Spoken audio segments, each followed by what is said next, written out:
torch has been passed into a new generation of Americans, born in this century, tempered by war, disciplined by a hard and bitter peace, proud of our ancient heritage, and unwilling to witness or permit the slow undoing of those human rights to which this nation has been committed, and which we are committed today at home and around the world. This is one of the famous quotes that JFK gave during his inaugural speech.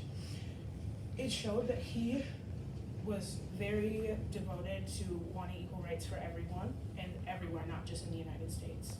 JFK's speech helped bring the country together on common ground regarding war and equality, showing hopes for the future and for future generations.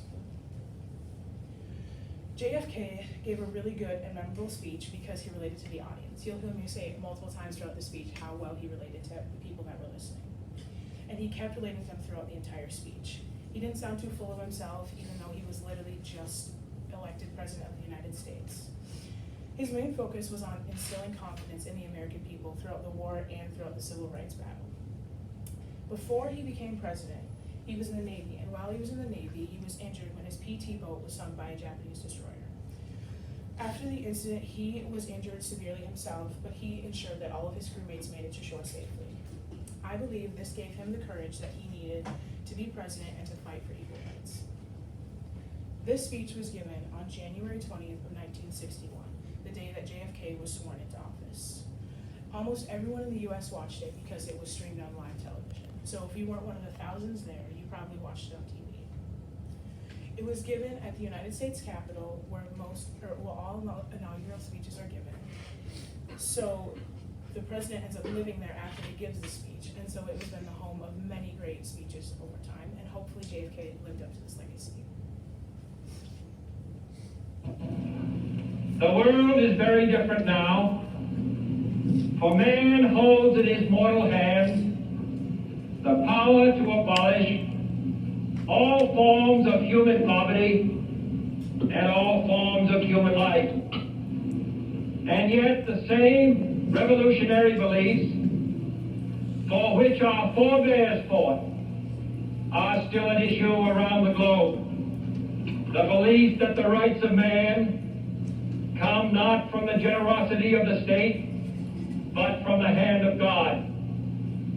We dare not forget today that we are the heirs of that first revolution. Let the word go forth from this time and place to friend and foe alike that the torch has been passed to a new generation of Americans born in this century, tempered by war, disciplined by a hard and bitter peace, proud of our ancient heritage, and unwilling to witness or permit the slow undoing of those human rights to which this nation has always been committed and to which we are committed today at home and around the world.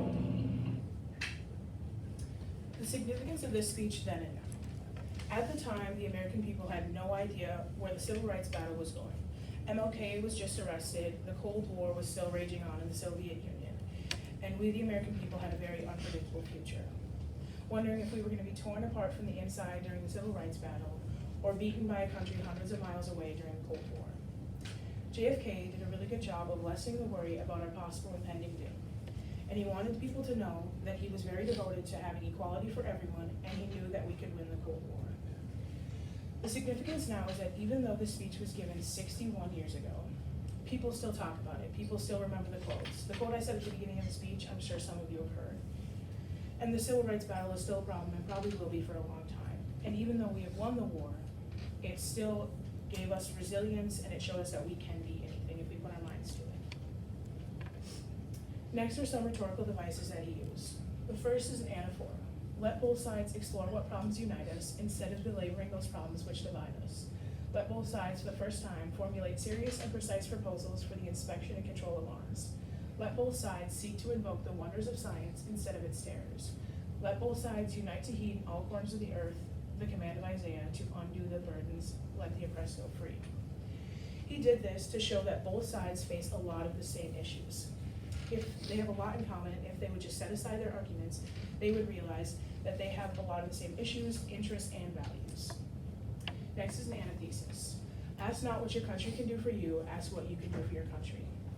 He uses this towards the end of his speech to show that the American people need to stand for themselves and build confidence in not only themselves, but their friends, family, and community. Next to tricolon. Nor will it be finished in the first 1,000 days, nor in the life of this administration, nor even perhaps in our lifetime on this planet. This once again shows his realistic expectations for the immense goals that he set. It would take generations before these goals could be met, and this strengthened the bond between him and the people because they realized how reasonable his goals were. Next is ethos, pathos, and logos. He showed ethos because obviously he's the president of the United States, and he was a Democratic congressman before he became president. He remains professional throughout his speech while relating to the audience, and even though he was the youngest president ever elected, he maintains his professional persona. Next is pathos. He shows pathos by, once again, relating to the audience. He showed that he was very devoted to equality and wanted to boost confidence to the American people and let them know that we could face anything as long as we took the time to do so. Next is logos. Logos was shown by his rational thoughts and plans about how he could achieve these goals. Why will this speech endure? This speech will endure because it gave so much hope to the American people. If you look back, you can still see that some of these goals are unmet and they need to be accomplished. He knew that it wouldn't happen soon or in our lifetime, but he believed we could accomplish anything, big or small, as long as we set our mind to it.